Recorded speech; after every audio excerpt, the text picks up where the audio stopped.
Hey everyone, welcome to the 457th episode of Just Shoot It, a podcast about filmmaking, screenwriting, and directing. This episode is brought to you by patrons Chloe Cadillo, Dennis Tsang, Brenton Geyser, and more. I'm Warren Kaplan.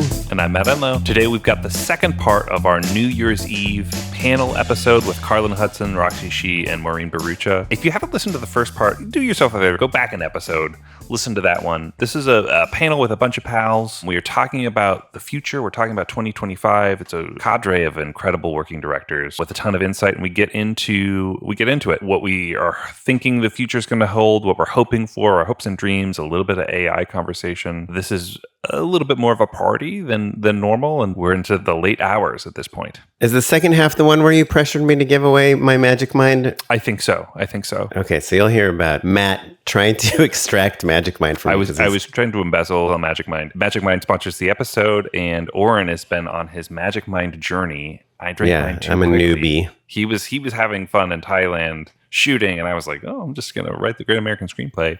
I'm finished with my Magic Mind. I'm trying to pressure them to send us some more. We'll see. But if you want to give it a shot, check it out. Go to magicmind.com/shootitjan to begin your Magic Mind journey. You'll get 45% off the Magic Mind bundle with that link. That's a pretty good discount. It's a pretty good discount. Yeah, but if you're looking for a little bit of clarity, a little bit of focus, time-released caffeine, less stress, all that stuff. It's not a coffee replacement. They really want us to make that clear, but it's like meant to be a little bit of a sidecar, basically. I try to put a little distance between my coffee and my magic mind. Oh, interesting. Get the locomotive out of the paddocks. where do you park a train? I don't know. Come on, there's some saying. Get that train out of the stall. Without further delay. This train's leaving the station.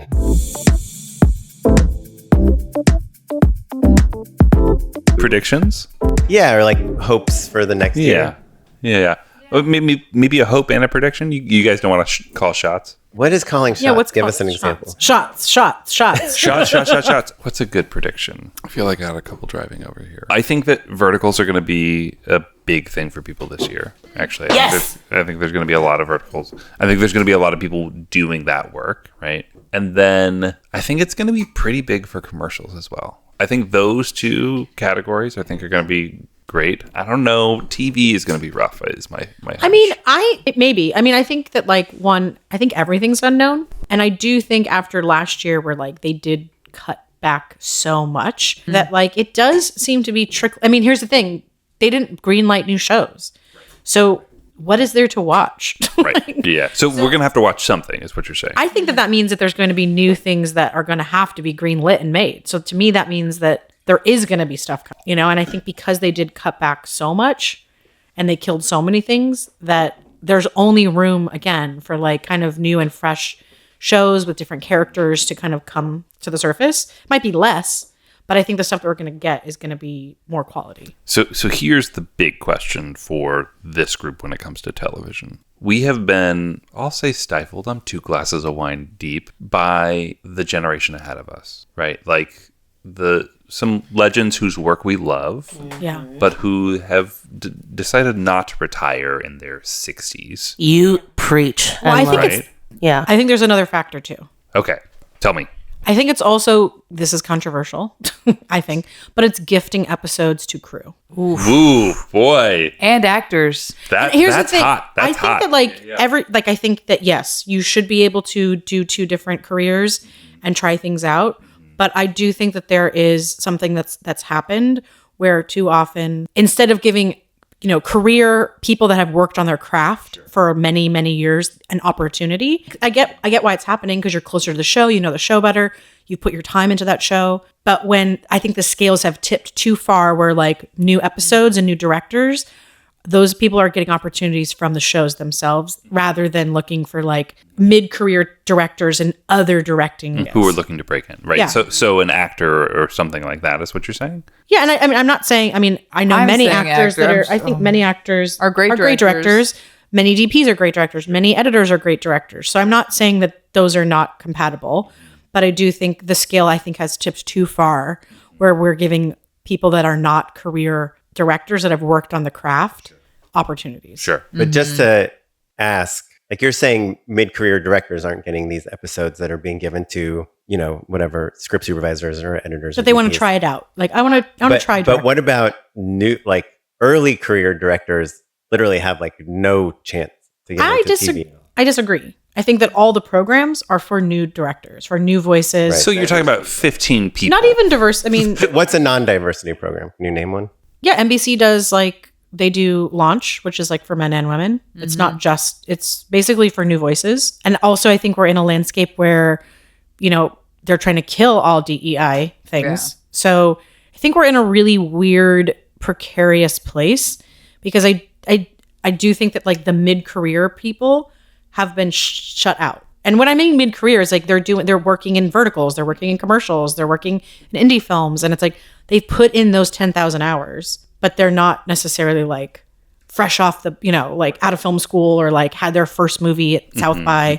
Or just a phenom. Yeah. And I think those people, you know, I'm not, that's the thing. I think so often those mid-career people that have been grinding it, like many of us have, I think get overlooked because we're not like necessarily the hot new flashy thing, but you're like, oh no, it's like you have put in the hours, you can work hard, you know how to manage a set. And so that's what I guess I mean. Yeah. Well, I think really what the big issue is that because there are so few episodes now, if you had a 26 episode season, right, then like, okay, great.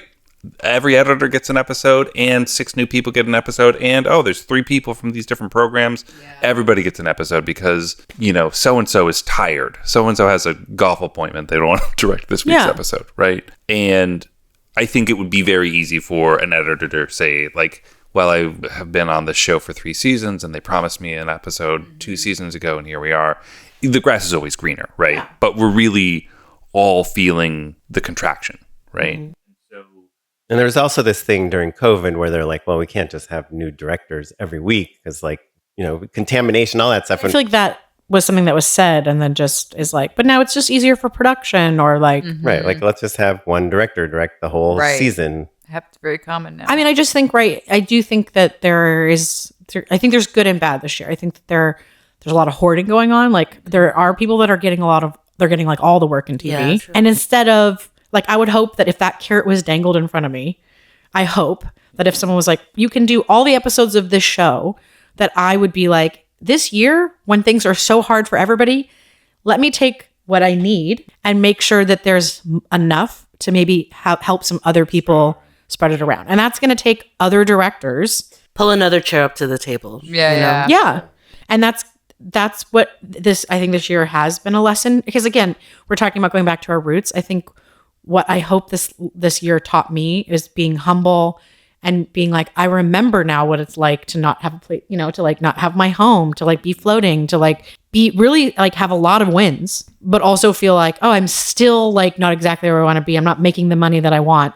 Mm-hmm. So that I hope that I can remember this when I am, you know, in 2025 thriving and making all the money. I love that because it's kind of like I'm really in an anti-studio phase right now. Like, I hate everything about them and I'm all just for the indie renaissance that's coming and that's already been showing up. And I've been having is that your prediction? Yes, it is 100% my prediction. It's also a manifestation. Yes. Yeah. Oh wait, can I jump on that then? Because of the TV thing, the indie thing, I know a lot of people doing these indie pilots and series. Oh, cool. So there is a rumble that like TV will go the way of indie features. Yes. Is that because it won't get bogged down in development. I hope so. Look at the Duplass brothers. They did that show. They did 3 episodes, Unknowns. sold it. Listen, 2 unknowns. How many web series do we have between the 5 like actual, like not a web series, like make a pilot, make 3. Sell it to Netflix or whatever. Right. Yeah. But there is like a hand, like, you know, like people are still referencing Broad City and High Maintenance and the Duplass brothers. It's like because nobody's making comedies anymore. That's true.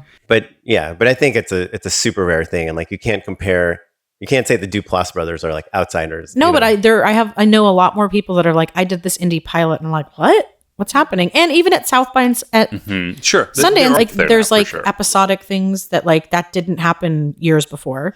So maybe that will be. I'm sure all of us have directed an indie pilot in our careers. I have not. Oh, I have. I mean, I guess it's ABC if you count that ABC. I did the whole series. I think like and this is what I hear from all my like TV development friends is like, if you don't have a famous name attached, nothing will happen with any indie spec project. So Duplass brothers are very famous.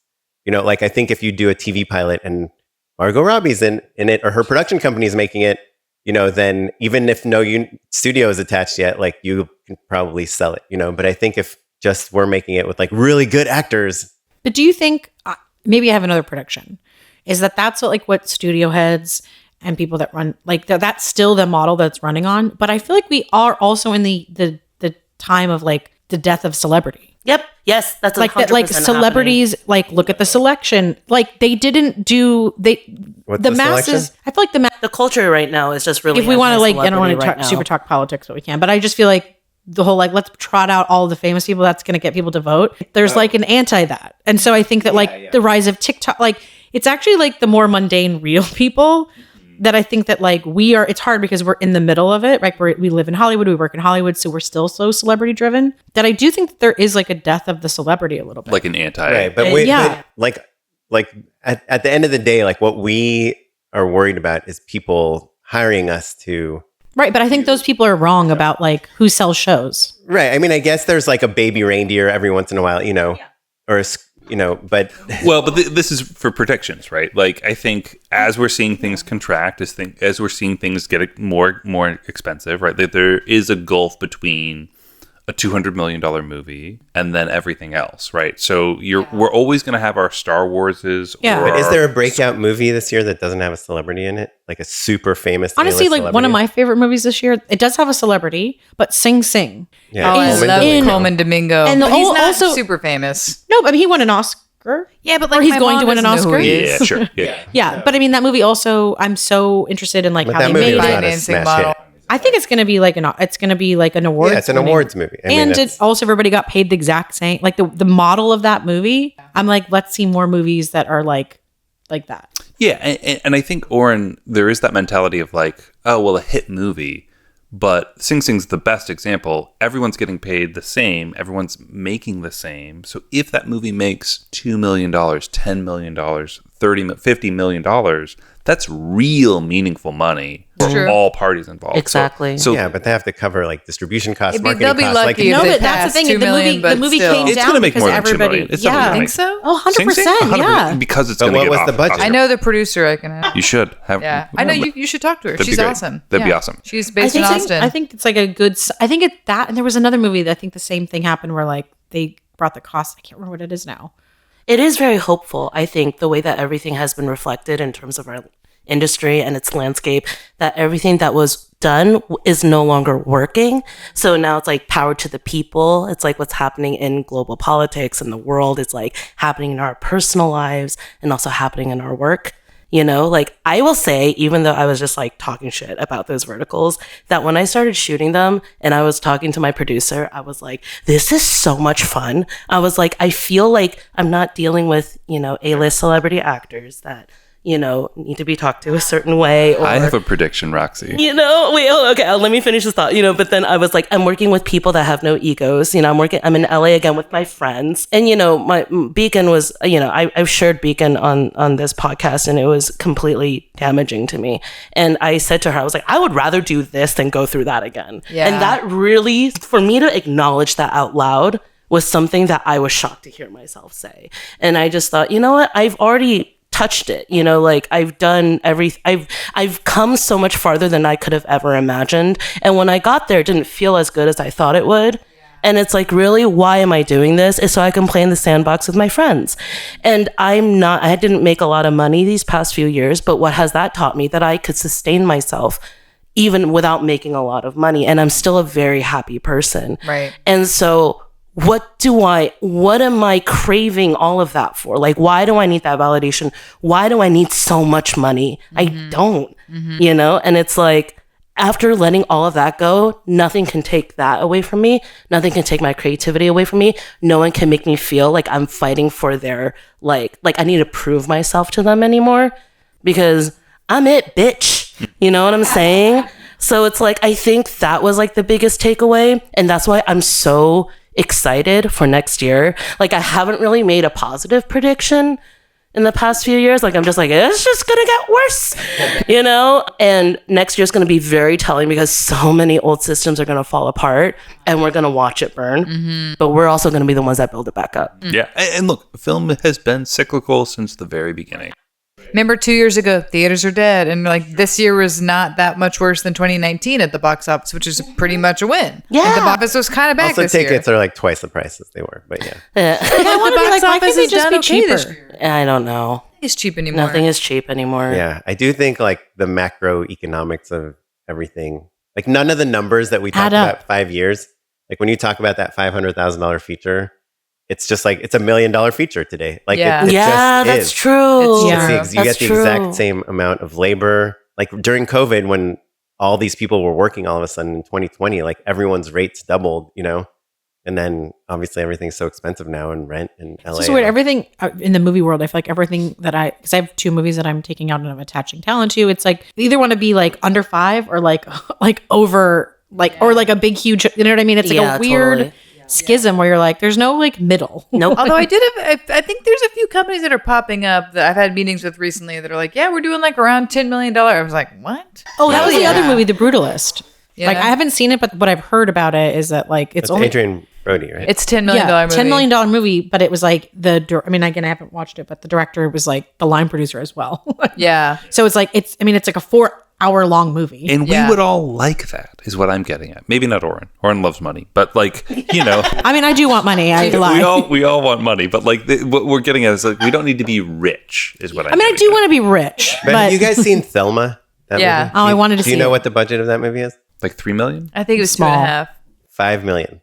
yeah, that's like a sweet Yeah, spot. he was on the creative screenwriting Oh, podcast. wow. That's like everybody wants like that $5 million movie. Yeah, but watch it, and it honestly, If I mean, that it has was 5 June Squibb in million? it, but it doesn't feel. You think it's way lower? No. you I didn't know love that? that movie. It's an amazing movie. It's I saw great. it on the airplane. Isn't that what they recently. said that like Moonlight was also the budget was like $5 million? I mean, before Yeah, maybe like inflation and everything. yeah. Yeah, he was just on Josh Margolin. Yeah. Was on the creative screenwriting podcast. They talked. Oh, about it. really? Oh, yeah. But yeah, it's really hard to make really good movies for like under $1 million now. Yeah.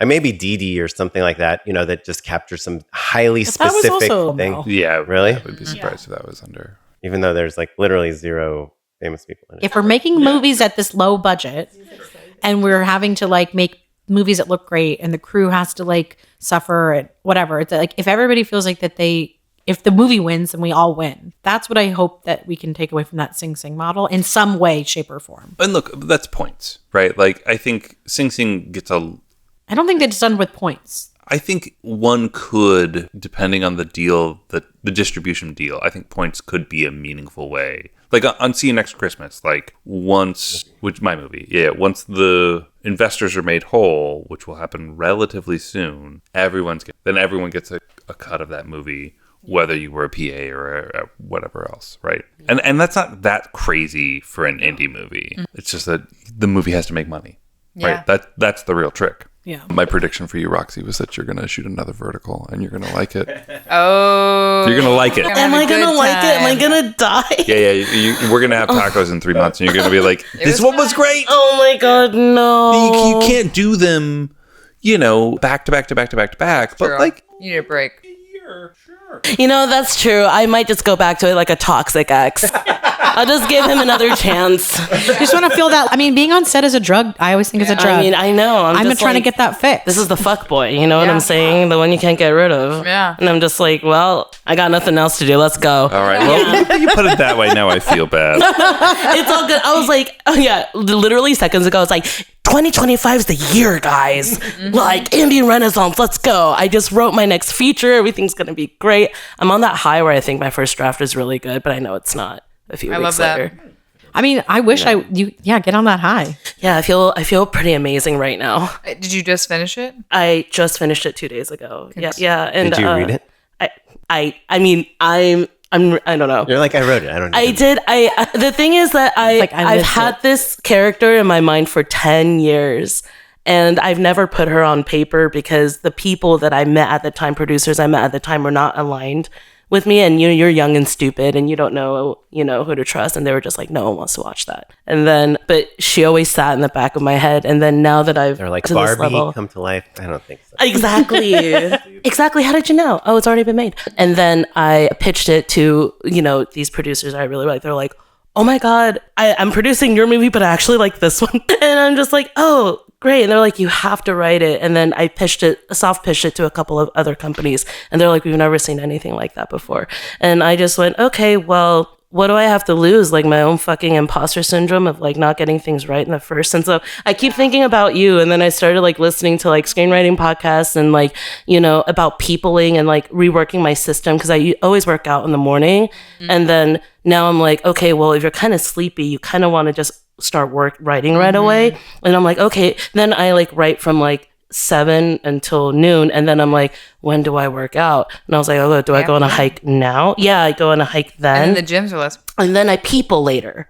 Me and then too. and then I was like, oh, peopling later is actually better than peopling. Being social. Yeah, like meetings in the. I used to always arrange all my meetings in the morning. I do mine past Talk to noon. people. Yeah, yeah. And I was like, wait a second. Carlin has always said this, but I just never listened.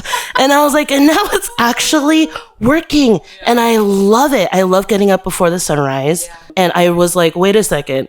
Why is it that like, why is it? Is it like a psychological thing? Like your brain? Yeah, 100%. Yeah. Like, You're like, I don't know if you're, I'll ever like that. oh no, it's the best. It's incredible. You're like warming up, and Whenever I literally shoot, the I sun- have to do that. yeah, and then but I'm suddenly always it's like 3 you wrote 3 to 5 pages. I'm like, I've never been able to do that in the afternoon. I'm just like, why can't I force it? I think it's because Yeah. if you start looking at your email and your phone and the tasks of the day, like you're going to be distracted and you're going to be pulled into those things, but you have to prioritize what's important to you. Yeah, it's like in your after day. I do all that, it's like I could never. I'm like this the rest of the day, and then my day is It's shot. scientific because your brain is like it's switching between all these tasks. Maybe I'm ADHD already. and I need that. I think, yeah, we me all too.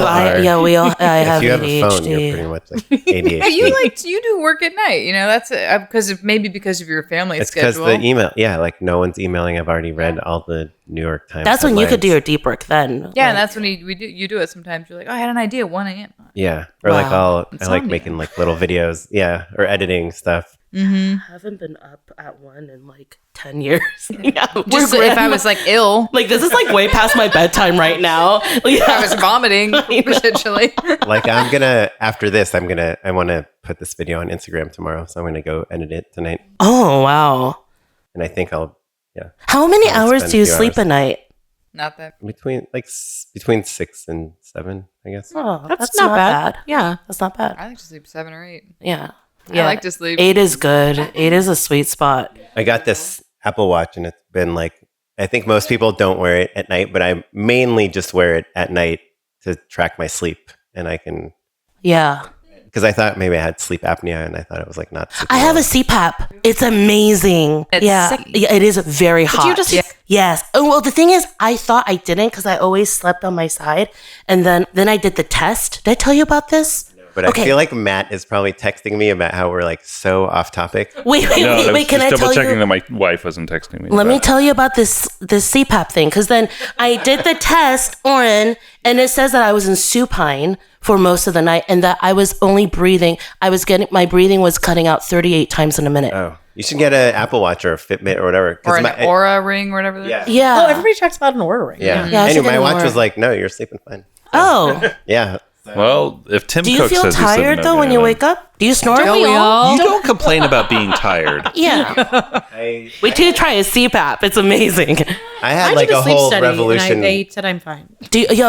That's great. Yeah, but it helps me with my sleep. I only slept 2 hours a night before, and I didn't know. Oh wow, yeah. Yeah. I have a lot of CPAP in my family, but not me. With that nasally voice? No way. Well, I had this whole like big You could look like Bane every epiphany night. this year with an allergist. So Oh, all right. now I have this like nasal spray, and it kind of like helps me sleep. Well, this reminds me, Oren, as we're talking about our health and our routines, about Magic Mind. Oh, what you is want to talk about this? that right now? Have you been taking is Magic this? Mind? Because I heard So you are you do really an a magician? endorsement, Is this and I was really like, about- It's a mushroom like supplement. It's a There it's is like a mushroom in it. yeah. And I was emailing with them today, and they were like, "You should give them to your guests." Like, Wait, are we gonna microdose No right way, now? 15 No, of I've them. Never Oh. done mushrooms. no. Wait. This Fox, is maybe you want to. vitamins. This is vitamins. Yeah. This is like Total gut vitamins. Oh, It's like okay. No, for real. ashwagandha For real. and, Oh, like, I'm doing ashwagandha. ashwagandha. My naturopath has me on 11 supplements. it's probably Oren, similar. Do you have a round of Magic Minds available? Wait, you think I should give mine? You want to read the email? Should we all? Sure. I mean, just Are we all do? Is this a pyramid Right scheme? now. Take some Maybe. I've never been in one. I'm trying Never been- so hard to get more free. Sorry, Hold on. guys. Our pyramid scheme is very exclusive. Somehow Take my money. you keep ending up off of these emails. They're a sponsor of ours. It's like this daily shot of vitamins things. Love that's it. supposed to kind of combat like focus issues and I mean, I just did brain an fog. NAD IV. Oh, did that? My naturopath was like, it actually works. You keep talking about your natural. I know. It's been a big part of my Very year. LA. I get it, girl. It's been a big part of my year because The I'm shit doing that like I've done Western this and year. Eastern medicine at the same time to see if they're aligning or not. But it's like, I guess it's like the thing that like celebrities are doing to stay young, but like they do it all the time. Is it muscle testing? No, it's like a thing that like works on your mitochondria. So it works on a cellular level that like as we age, we like lose it. And so because I was having brain fog and sleep, and, like concentration with creativity, like literally I've taken it and I'm like not sleepy, like been like alert, was like, What is this you're taking? I did like an NAD IV treatment. What does For it a stand few for? hours. Very Gwyneth NAD? Paltrow. You've got a blood bag, is what you're saying. Yeah, It's just you sit there for 2 hours You have and a it does, like, twink a just drip. come and give you. Yeah. I didn't know. Yeah, it was kind of crazy. I was like, So I'll how try long do the anything once. effects go for? I'll try. They say It works, 6 it months works. to a year Oh, great. if you take the right dosage. But then it is like, again, people take it too much, I think. Oh, you could overdose on that. Not overdose, but I think it's just like the high You know, of if like, you have like too much Filmmaking filmmaking podcast. Do you guys want some Magic Mind? I guess they emailed us and Yes. decided Yes, to I offer did. to Yes, our I do guests. want it. Are we going to do a shot of Magic Mind right now? Let's do it. Wait, this is good, in your good bag? stuff, right? This is in your supplements. pocket? and Yeah, stuff? hold on. This is wait. Let me check my heel. But I only have 15 of them and I've already used 7. He's been hoarding. Well, I'm it for trying. himself. We're going to get them sent to you guys. Yeah, okay, yes, send Oh it to yes, me. yes. Let's talk about film for a second. Wait, this is really funny. Carlin, what are your hopes and dreams for 2025? Oh boy. Hang out more with me. Hang out more with Roxy and Maureen and Oren and Matt. Similarly, I'm looking forward to a little bit of a movie revolution. You know what I mean? I think TV was. I think I've told the story on this podcast. But when I joined the Writers Guild during COVID, it was just fascinating to see like our new class that quarter, and it was like 80 people who wrote for TV and me and like 3 people who got in for features. And so I'm not like celebrating the contraction in TV, but I do think that like movies have been sort of like dead for a while, and I'm excited to see them come back. They're coming back. I think so too. But Are do you you guys writing? are you guys worried about like tariffs and like I guess I'm not saying they're being shot in You mean Los the economy? Angeles. yeah, I think the economy, like obviously, I mean, I think Carlin and I primarily make our income from commercials, which are like so directly tied to like the economic health Right. of the Very true. world. I've and never especially the cared more United about States. like interest rates for businesses. You know what I mean? Because they aren't spending money on marketing. Well, so this was going to be my question: is are you hoping to make a living in features? No. Right? Yeah. Don't No, I joke just- around, Matt. It's I- a serious That's podcast. laughable. I know. I feel like if I can, I'm always trying to find the balance between like my commercial career and my narrative career. And it's last year was leaning a little too commercial, and this 2025 for me, I'd like to tip the scales a little bit back towards narrative. If that means I make a short, if that means one of my mini features actually gets fucking going, that would be great. But yeah, I need you to almost feel had a pretty awesome feature I've go been this soaked year. all the time. Yeah, I'm pitching on another one that I really want to do that's supposedly financed, but who knows? Yeah, so I just want to do some kind of soul nourishing narrative project in 2025, even if it's a 1-day 3 people thing, Yes. which I could do. Yeah. Yeah, I'll hold the boom. Probably less expensive. my than- shortest friend. The best choice for is me. Roxy, boom! I'm sorry, Rox. I got it. Wait. Now I can't hear them. I think I'll find you a different job. Okay. I mean, Let me without swear. getting like moral or ethical about it, do any of you think that AI will affect your 2025 in any way, like whether as a useful tool or Oh, I think it's gonna Taking- help. Oh, that is controversial, Yeah, that's my take on it. I feel like the robot? I don't know. but not as a Respect them. collective. not as a collective, but I think personally, this is just my opinion. I don't think we should be scared. I feel I have a lot of Aquarius energy in me, and I always think that they can't master us yet for a while. And so we are still the ones wielding all of the creative power, and we are the ones, and if we allow them to do so, then we take them down. Yeah. You know what I'm saying? Because it's the corporations and the studios that are doing it. It's not the actual resource But aren't you worried though? Because I mean, I agree. Like, there's going to be, it's a tool, so Yeah. hopefully. But I do think feeding our intellectual property to these machines is the part that's really problematic. Because eventually, like, they're going to need humans to make new stories because they don't have, what did somebody say in like the strike lines? It's like AI doesn't have like childhood trauma. Yeah. But if it learns from everybody's like intellectual property and stories, in a way it is like infringing on about a lot of you could today ask it to base the story on childhood trauma, and it will. It's still not very refined, though. I think further down the line it will be, but I'm thinking about next year. But here's the thing. I don't think it's like about refinement. It's about, maybe it's coming from like the union side where you're like, pay is so much about like who creates the original thing. Right. So if you ask the machine to make a script, that's the original idea. And then you hire people to like edit it. So you have to pay writers less. Same thing with like directing, it's like making again on the collective. Yes. I'm not saying that as a good, there's obviously a lot of bad to it as well. Just me personally, I'm not afraid of it right now because I refuse to be afraid of something that no one really quite knows its potential yet at this point in time. And, there's so many things that have happened in the past with our industry in terms of tech. Like, do you remember VR? Video? Yeah. Remember when how many years ago, like, it's going to take over. Future. It's going to be, and like, what happened to VR? Exactly. And I definitely think AI is a different beast, a completely different beast. But because I'm a teacher and I have a lot of foreign students, they use AI for everything. Wow. They use it to write their emails. And I'm just like, I know you didn't write that, but the thing is that like they have so much fear because they just feel so insecure. And I'm like, okay, how's that going to help you? And it helps them refine their thoughts. They could vocalize it a little bit better. So I see the benefits of it as well, because it's like, there's obviously a lot of unknowns with it that could be very problematic, but as of right now, I do see how it can help. It also could help, again, don't come for me, guys. I'm just expressing my opinion. Like indie stuff, especially since budgets are getting very fucking low. Yeah. And there are things we can use with AI that can help us like not have to spend a lot of money on things.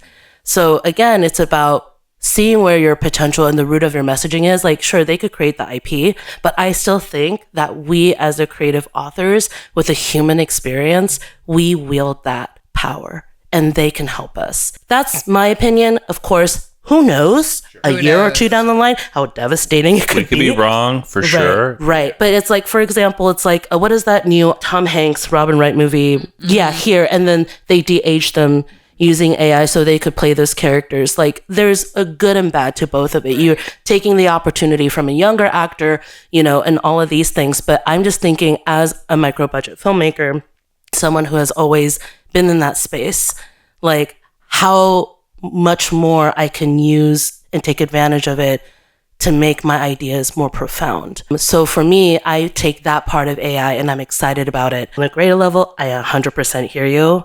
And it could be very damaging. Don't want to use it for the collective. Like, for I feel sure. Like that it's, I don't know. It is a tool that like we should be able to like learn and use because it will go underground, right? If we ban it or we're like, no, it'll go overseas, it'll be underground. And so it's going to happen regardless. Yeah. But I think that like, it's a novelty. Like everyone's like, oh, look at this deck. You can like, I'm like, I would rather take images. I kind of don't get excited about when I see decks. I know. That I'm making that are like, it can be exactly what you thought. And you're like, is it what I thought? It's like the chicken and the egg. Which is, I think, the big issue. Like, we all take notes for a living in a certain sense. And, like, as soon as you try to, like, augment something that's created by AI to match an executive or even your own personal notes, things tend to fall apart, right? Mm-hmm. And so that makes me feel more secure, I think, personally, in terms of, like our taste is part of what makes us valuable. And so whether that's made through AI or something else, that's still going to be part of the process. We're instrumental in making something that is good, right? Because most things that AI makes without human intervention are utter trash that no one actually wants to watch or read or whatever, right? So that's fine. So if it makes us fast, that's great as well. I think there will be issues with like a lot of jobs being eliminated by AI, and the government is going to have to figure that out. Yeah. Yeah. Right. Like, yes. like the Trump government. Sure. Yikes. We're all going to be on the dole. Oh, gosh. I kind of disagree with like all of you. I think we're like going into this phase in the world that's like hyper capitalistic. Like you were saying, DEI stuff is like kind of fading out. Oh, yeah, that's like over. Trump and Elon Musk and even like their own infighting is about whether we can bring like the best people from other countries to take our jobs that, Americans can do, whatever. 'Cause we Like, don't. I think it's like 100%, with inflation, with like, what some people think is like overregulation from the government during COVID in the whole world, it's not an American thing. I think like the pendulum swing in the other direction is like just 100%. How can we make the most money with the least amount of work and not help people that need help? And AI is I think I'm saying that too. But AI is the government is not like the Musk Trump government is not going to be like, oh, you can't use Chat GPT to, help. When I say the government's going to have to figure something out, what I mean is that the gulf between people who benefit from the speed that AI creates and those who don't is going to make such a huge vacuum that something is going to have to be done. Like the amount of job elimination that's going to happen. And you're saying that it just won't. Well, I think like even like it is like everything's a product.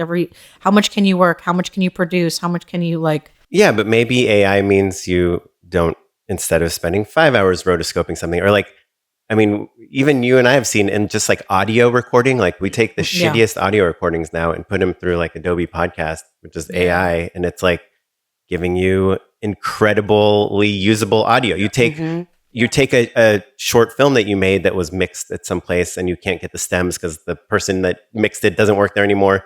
You put it into like lala.ai or whatever, and it gives you all your stems, like That's all these a tool. Like those are right. But AI is all, tool. it's 100% tools, right? It's just some of them like are trained with IP. And I think that thing, and like personally, I think like if you look at the strikes and like what they accomplished and what they didn't accomplish, like this, I think you're the only one of the five of us that really kind of has like part of your life is based on residual, like getting paid for work that you've done that's being used. I think the rest of us don't. Like we work, we get a rate, and we never get paid again for whatever work we did. Profit share. Yeah. Yeah, but that's like a one-time fee. It's not like that's if true. you direct a commercial and it plays during the Super Bowl, you're not going to get paid any more than if it just But the played on thing is, Instagram. like, the lies that, like, no one, like, I think what's interesting about, like, oh, the residuals are going away, or, like, it's like, there's no money to be had. It's like, no, that movie's just being moved to, Yeah, the gulf that is money just still exists. wider. Yeah. Right. But It's just not trickling down to the creatives. right. But I think Or people are anyone. going to be copying IP, and there's not going to be a lot of stuff that we can do to stop them because capitalism is more important. But so you're than copying IP. copyright. It's like, so it's still not on a totally original thing. It's just a regurgitated mashup of the things that already exist. Well, I mean, I think, And is like, that worth creating? Yeah. I mean, That's what I'm saying. well, I think it's like you're saying, like, the government, like, I don't know. They're going to have, I think in the future, there's going to have to be something that breaks everything. Like, there is Right. going to be. Like, they're just, you can't maximize and hoard the most amount of money forever.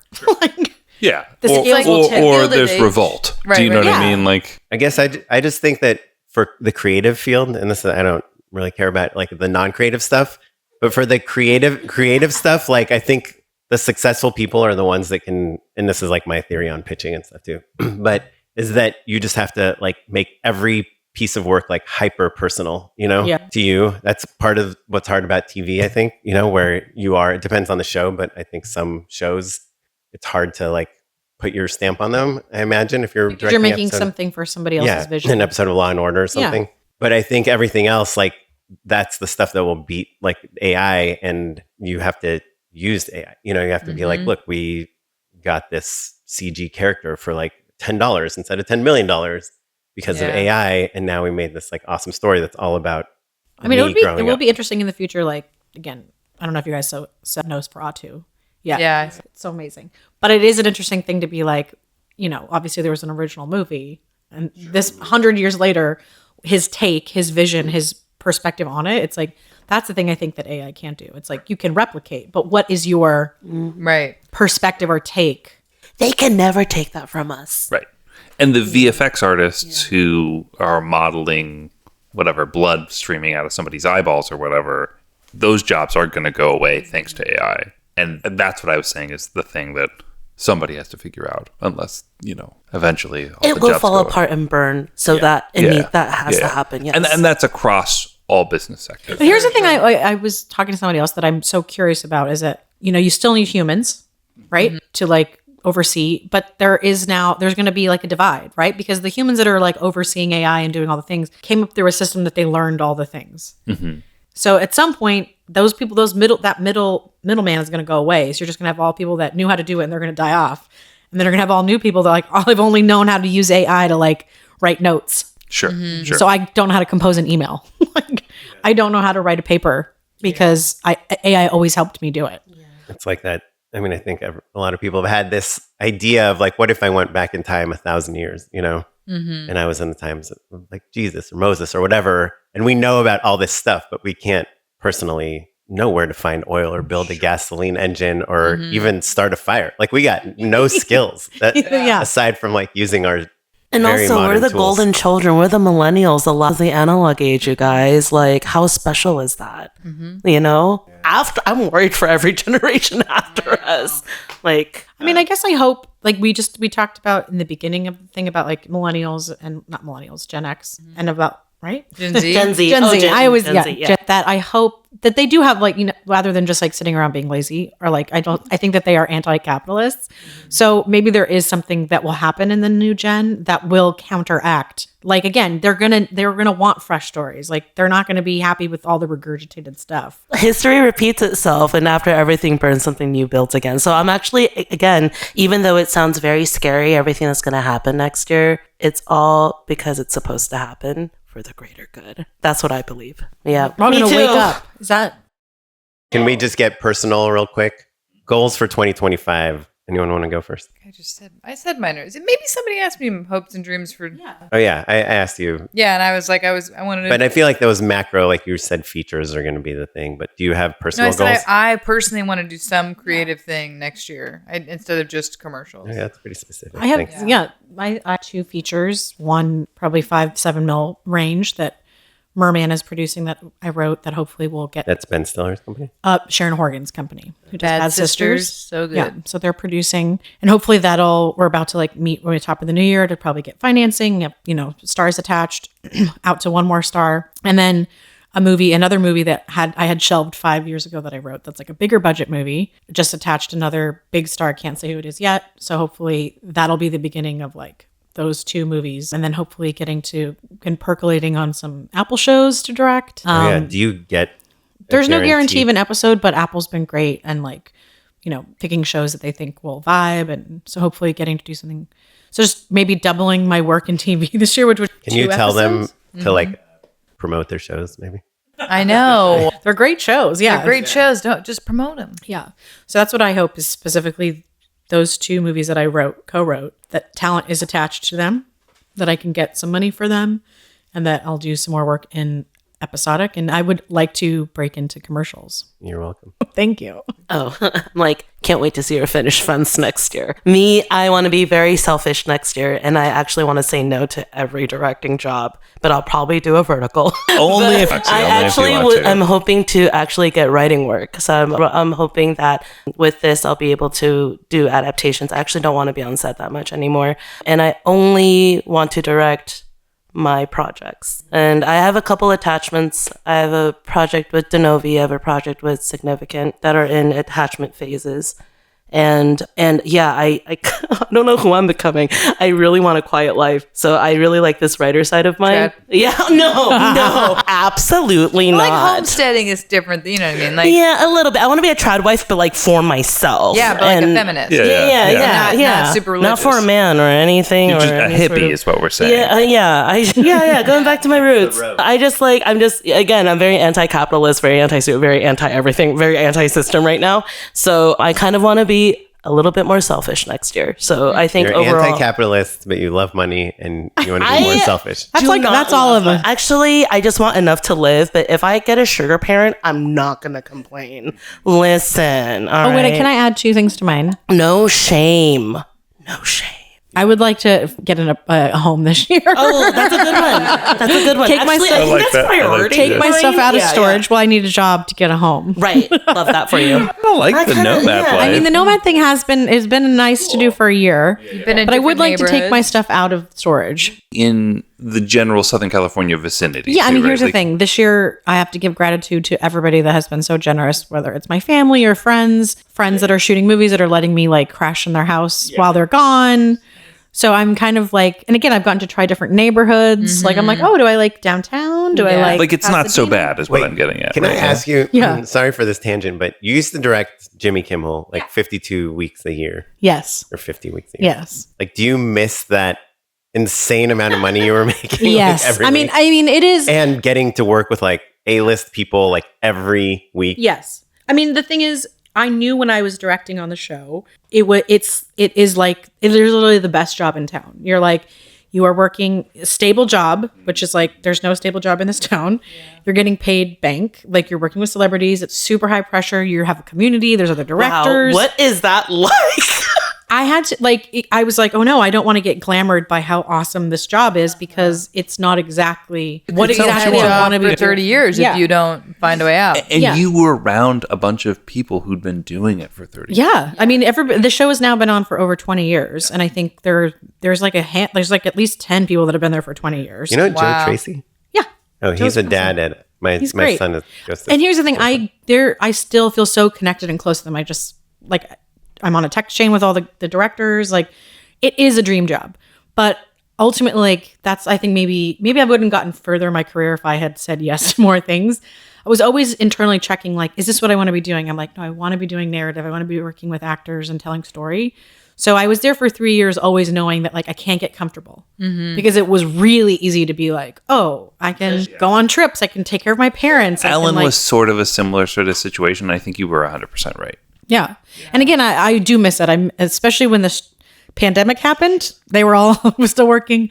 Strikes happening. They're all still, I'm like, oh, dang. But I'm so grateful for my like 3 years there and I wouldn't change it looking back on it. But even though I'm always like, well, I'm around. Like, Sure. And everything You know. you've accomplished because you chose to leave, Yeah. Yeah. And again, what's really cool is like I have been to episodics and features. And then the other thing I forgot, I did the People's Choice Awards cold open with Simu Liu this year. And that was a really fun like oneer that we got to do. So I still like to dip my hand into like sketch and like that kind of stuff and segments. But yeah, I do wish that I had the money from that time. You'll get a home next year. Yeah. I mean, yeah. I remember when I did one day on like a variety show and I emailed you, I was like, is this $2,500 a day? Is that what you're supposed to get? And you're like, yeah. I was like, doesn't seem like that much. And you're like, yeah, but you're working like 300 days a year. And that's like a week rate. And then they only shoot the show 4 days a week. Oh, wow. Wow. It does sound good. And you're working 10 to 5 holidays. What's your one thing you're going to do next That I year? want next year. I should have an answer prepared since I asked the question. I think I'm pretty committed to commercials because I think having a 3-year-old kid and I don't mean to be like money obsessed. I'm not, but I just need a certain amount of money to like be for my life to continue, That Kimmel spot might be open. I would love it. I would love a Kimmel spot, but we want to maybe get move to like a neighborhood with like maybe slightly better schools and stuff. So Oren, can you adopt me? You did say a sugar parent earlier. Can I live here? So I'm kind of, I'd love to do narrative stuff. I think like what Matt's doing is like really interesting, kind of like, low risk narrative work. When was the last time you've done like a little something for yourself, like a short film for yourself? I mean, the most is like I'll make like little videos with my kids, and half the time it's for a pitch of some sort. But I find that that's like my stuff, You feel creatively nourished, right? Yeah, It's yeah. just, yeah. Oh, that's good. Like I love that's what I like about pitching. It's like a prompt, like come up with an interesting response to this question. And then maybe I'll like 1 out of 2 times I'll take out my phone or my Sony A7S and I'll shoot something and I'll edit it and do some effects. So I think to me that's creatively nourishing, but I think like I've kind of accepted that like my feature career, probably if there is ever a TV career is going to be like in my 50s, like when my kids want nothing to do with me, and rather hang out with their friends. Because right now my hours are so limited and I'm just so focused. And Would you ever want to do multicam? yeah, I mean, I would do all that stuff. It just seems Because I think impenetrable. that's the window. Like maybe this is side. I feel like there's so much opportunity that's happening in multicam because that is like even though we keep like, oh, this is dead, this format's dead. Like that they are not killing that Making stuff. format. Yeah. You know, and like I think that there aren't a lot of people that can do that. So a lot of times there is opportunity in that like that way in, and it for people with kids, it's like the most cushy schedule. It's my wife's dream job is to be on a multicam, Yeah. and she's been like a co-star and guest star on multicam stuff. But like the people, John Goodman on The Connors or whatever is just like making so like the Big Bang Theory people like It's a great job. it's the most amazing job in Hollywood, just impossible to get. But I think commercials are pretty good because this year I went to Thailand for 3 weeks and it kind of was really, really, really hard. I can't imagine leaving home for like 3 months and do a feature, Yeah. when you have like young children. So to me, the goal is to maybe do less jobs, do the same number of days on set. I shot for 32 days this year. That is a lot of days. It is a lot. Yeah. For commercials, for like feature and TV, it's probably not crazy. That's a lot. That's more than I shot That's this year. nothing. 32 is a lot of commercial Yeah. days to log up. Yeah, so I want to do like the same number of days, but way less projects. So like more multi-day Yeah. projects, Sure. and just have time to work on the edits, But I think I'm gonna stay kind of focused on commercials and just try to elevate the website. And Yeah. Matt, you were saying like I don't know what I'm doing with my short. Maybe I'll just put it on Instagram. To me, that's like 90% of the reward is putting it on Instagram. I wasn't like, I don't know what to do. I think it's more, I was expressing a paradigm shift. To your point, like the win is a great social media post that is meaningful to your career, and laurels are like a nice to have that maybe I'm not even sweating, basically. Yeah. We'll see. I don't know. Last but not least. Yeah, I mean, I think it's a good counterpoint because I want to balance my commercial career with my narrative career more, for sure. Because I think when we first started this podcast, it was an even split. I was like making a third of my money from writing, a third of my money from directing narrative or sketch, so I can lump those together, and a third from commercials. And it really all ended up shifting to commercials, frankly, because of the shift in the industry, right? And in the last year, I kind of shifted back into like EPing this podcast and this kind of other stuff that was great and was recentering, but I miss commercials, right? Like the balance is, we've been joking about you can make an indie feature for the rate of a commercial, right? So like it's nice to be able to like have a crew and to shoot stuff that looks great and is really premium and to do all of that stuff. And there are pros the and pressure's cons. off, right? Of like get to do something and like have it come out. Yeah. Like it's like 3 weeks you're not later it's living out with there it for like Yeah. 2, It's 3 It's months. not your baby. Yeah. And the distribution is not your problem. Yeah. You only need like the difference between like a feature and a commercial. I think. I mean, it's not super true, but with the feature, like the more people that see it, the better it is, and the more like credit, like more legitimacy you have as the filmmaker.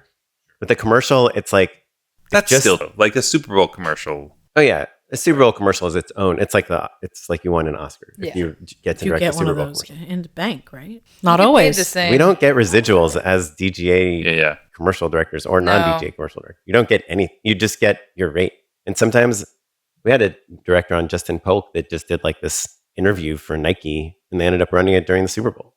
So it's like I don't think he might have gotten Because like if a as an little actor, bonus. I think you would get more money if As an it ends up- actor, if it's SAG, yeah. if it ended up airing as a Super Bowl commercial. Well, you'd just get, because it would air so much. I don't think Super Bowl slot pays more, right? It's just Yeah, the fact it's- that it's just that it's broadcast. like- And people will because- rebroadcast it. All Yeah, the they're time. gonna- But with commercials, it's like literally you just need a few of the right people at the right agencies to love your work. It doesn't matter if anyone else saw them, in order to have that lead to your next job and a bigger job and a, bigger budget and better creative. And so I think it's like a more strategic game that you have like a little more control of than I think features and TV, where you're like, before we started this podcast, we're just all complaining about how even what we talked about Apple, it's like there's all these incredible shows and no one's watching them because they're not marketing them correctly, So it's just commercials. You pay people to watch your work.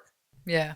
Which is cool. I think that maybe put a bow on everything. We're hoping for a rise of smaller movies, right? Whether that ends up on Netflix and Hulu, which are kind of doing really interesting things now, like right? Roku is like Right, and Roku, yeah, for sure. Like you're seeing stuff bubble up. Yeah, right.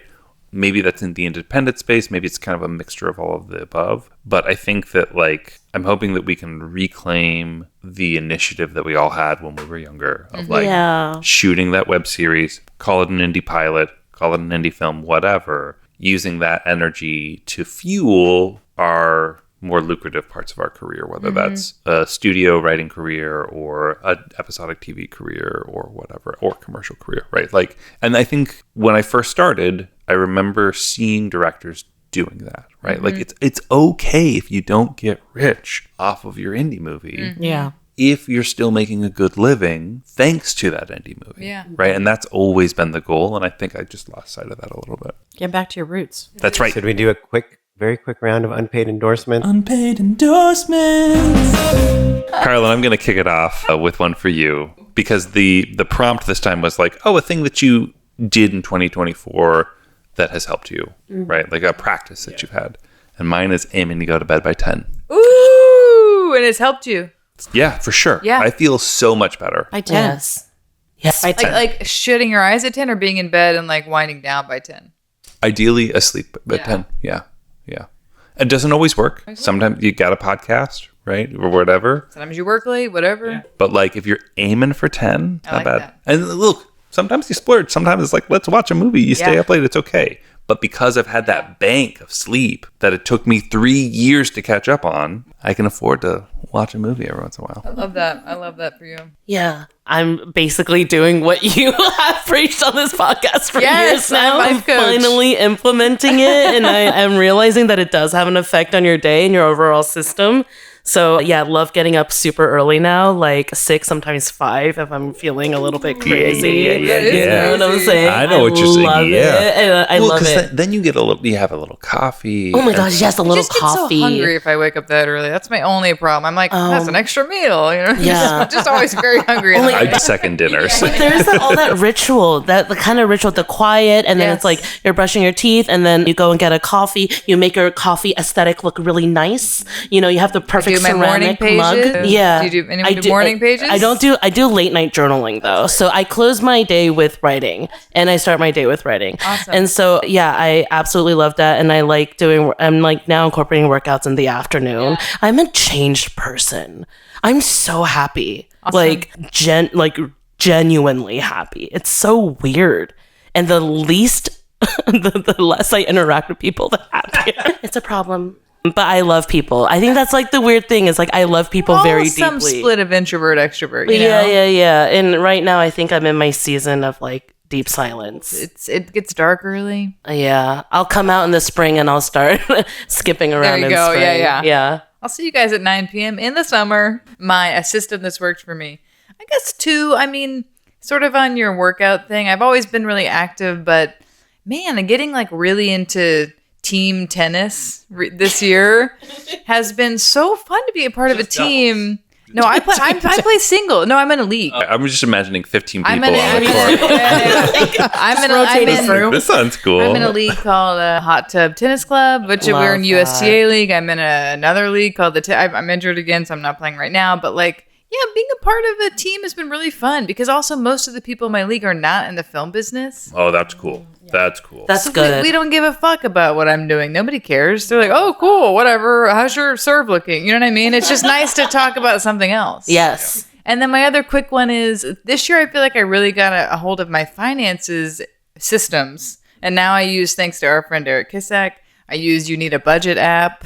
And it's a great app, YNAB. It's like a very famous budgeting app. But I think looking at my finance, when I'm feeling scarcity around money, when I'm feeling fear, just like actually staring that stuff in the face and making a plan and seeing how much I have and what I need to plan for in the future has really helped me get a hold of like my money anxiety. You're like working on your relationship with money, right? Yeah. Well, that's facing. It's hard. It's like having a conversation. Because money is so emotional. It too. is very emotional. And it's based on like safety. And we live in a capitalist.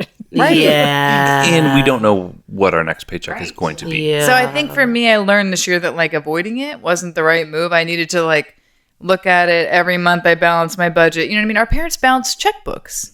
Yeah. We're so disconnected from money, actually. You know, it's like nice to kind of look at it and be like, okay, I'm spending this in this category, and it just helped relieve my anxiety. I just saw a thing where someone's like, if you have kids, you should actually try to consciously pay for things in cash a lot. Yeah. So that we don't live in a world where you just get stuff type of thing. Sure. And like, but if Tangible. things being paid. My dog's just always like, can we have this? Yeah. She doesn't know. And I was like, oh, what an interesting thing that I didn't think about. Anymore. That's true. Places don't even accept cash.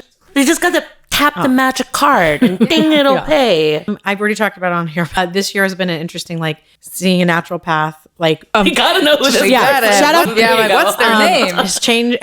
Has really like, and it's only been in the past since September, like doing blood work, like being accountable, like, but basically I've been swimming. We're talking about like, going back to swimming and doing infrared sauna like once a week. Ooh, nice. Because my big thing is like not being mindful. So doing more meditation and being more just like sweating out the toxins. Yeah. And I think that has also helped my sleep. And I think that's helped your nervous. It's like also to me training myself to be like, this is hard on your body. Like this job, this industry is hard on your body, your mind, your soul. So it's like when you aren't busy, like trying to get in those routines that can help you to have longevity because it is really damaging. The thing that I love is also killing me. Yeah. Yes. We all need therapy. Wow. How did you find your friend? Like another person in the creative business was like, oh, I'm going to her. And so then like another friend is like, I need to know your naturopath. So she's in Santa Monica, Dr. Corgi. Dr. Corgi. You're sure it's not Corgi? I know. I was like, Dr. Corgi. Or like a corgi looking I'm at your imagining face. her little butt shuffling down the hall. I would be obsessed with a the natural. biggest thing is like I just had high blood pressure and I'm on a blood pressure medication. And she's like, so then my Western doctor's like, we want to up your blood pressure medication. And you're like, wait a second. And so I was like, she's like, well, before we up your dosage, try like going infrared sauna, like trying these like supplements. And so my blood pressure is the lowest it's ever been. So I'm still taking my blood pressure medication, but I'm taking the supplements. Good girl. Yeah. And Dr. Corgi. So I'm like, okay. So just trying to be more centered. That's excellent. Well, you guys, I love all of your things. Mine are a little less woo-woo. Oh, you're looking. I was like, are you texting? No, I was just Mine are writing a them little down. less woo-woo. Shock. Some subscription. So I'm going to start with a keyboard shortcut. Yeah.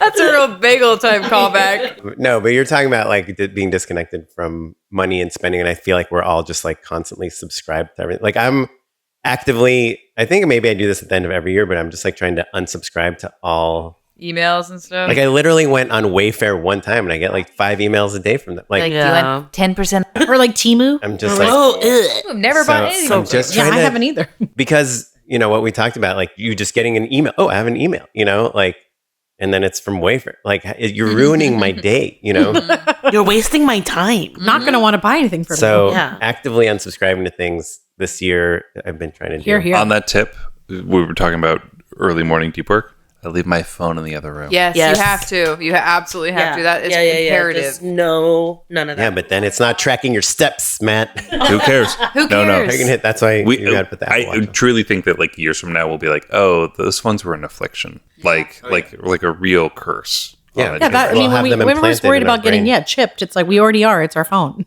Yeah. But so I'm trying to unsubscribe to things, but there are a few subscriptions that I have that I've found incredibly valuable. I've talked about all of them on the podcast before, but just so Shot Deck, I think probably we all know about it. Deck. Source Creative, insanely expensive, but it's like where you can see every commercial from the world, and it's like just How much is Source Creative? How much are you spending? I have like a really good deal on it, but I think it's like $150 a month or something. Oh, crazy. wow. Yeah, it's an insane amount of money. It's not for regular people. It's for It's agencies. not for regular people. It's for It's like for companies. No, but companies pay more than that. That's their individual rate. Yeah, but I pay like a little less than that, but not much less than that. But you use it all the time. I use it every single month, and I use it to pull images, but I use it more to like get inspired. I want to see how people have filmed things in different ways. I want to see how people use color. I want to. One thing I'm really actively trying to do is like be better about talking about wardrobe styling, costumes, things like that. And it's just incredibly helpful to find references of things I really like and showing them to people. Because sometimes I'm like, the worst note is like, I don't like that. Show me something else, And it's a note that we get all the time. I know it's not that. Yeah. Ooh. Very helpful. But I would much rather say like, can we do something in this, more in this direction? So I love that. I also just subscribe to FrameSet app, which is like a little more, it's another image, like AI, generate it, but it's pretty cheap and you can find a lot of cool references. Kind of somewhere in between Shot Deck and Source Creative. And my last one, which which I know a lot of people know about. It seems like the biggest waste of money ever, but YouTube Premium is probably my favorite love YouTube Premium. subscription of I all my love subscriptions. Honestly, the ads are so... With like, I spend $150 on watching it. Right. No, I know. That's why it seems so ridiculous. I was like, I work in the ad industry. Why would I pay money to not see ads? But YouTube has become like, I do think I'm pretty sure it's like the most watched thing on earth. Like, that's my 70-something-year-old stepdad and 70-something-year-old dad watch YouTube. I love you. I watch you. Like, I could spend all day just watching YouTube and feeling smarter at the end of the day. It's not like reading Twitter or whatever. Or TikTok where I rot my brain. Yeah, but you can use it to mine. Like, if you, like, I had to shoot an action scene in a kitchen. Like, you could write like awesome kitchen action scenes into YouTube, and then you'll find 100 movies that have had. I use it for so much research. And this is more of a premium feature? That seems like...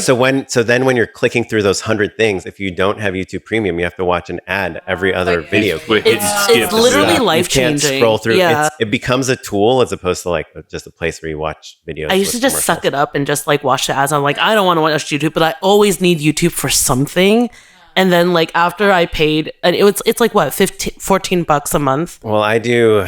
Like, my hack is like $23 a month, and I split it with 4 other people. So it's like a family plan. That's smart.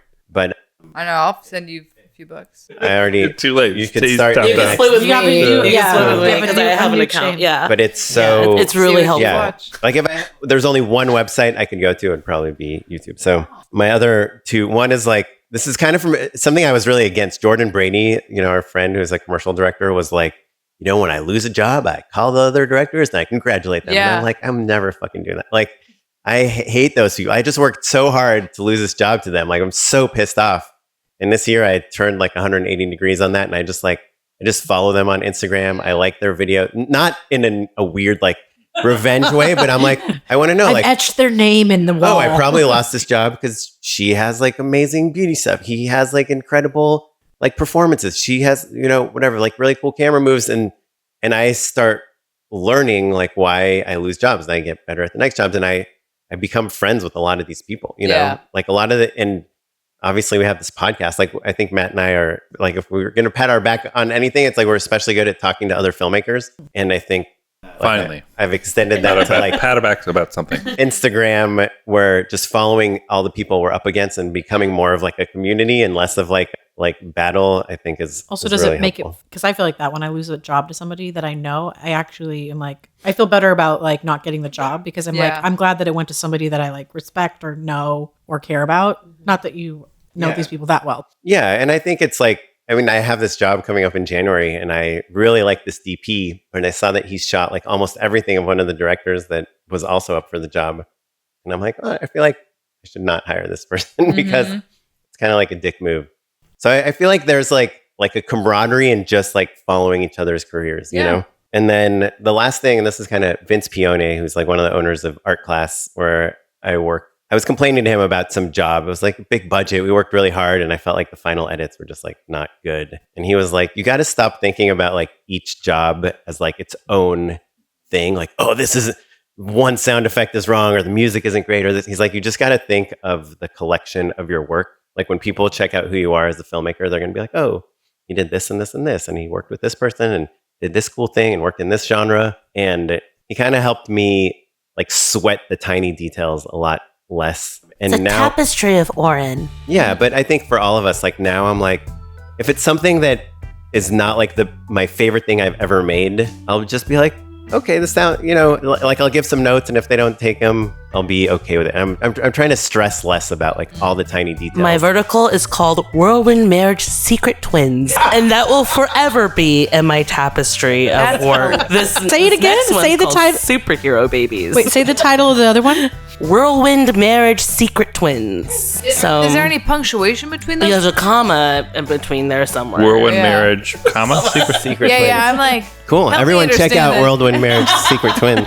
On IMDb, it's actually directed by Yashi, my dog. So Yaya has her first directing credit. Oh, and congrats, guess what? Yaya. This vertical has the highest rated, IMDb. She's the most in-demand dog director. I'm just like, wow, out of everything, Whirlwind Marriage Secret Twins has like the highest rated out of everything That's I've ever the done in worst. my life. So There you go. That's how you know all of this is not real. It's all a simulation, and we're all just here to have fun. You know? Yeah, Sleepy sometimes the time. thing you care about the least does the best. Yeah. Absolutely. Wow, this is really great. If people want to follow you all on social media or keep up with you, Maureen, where do I'm a big Instagrammer, so just Maureen Barucha.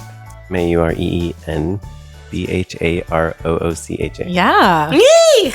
Okay, Maureen Barucha. 100 points. At Carlin Hudson. At Roxy She. ROXYSHIH. Bingo. I'm Mr. Matt Enlow. You can follow the show at Just Shoot a Pod. Follow us on Instagram. We're also on YouTube. Email. Yeah, shoot us an email at Shoot us an email.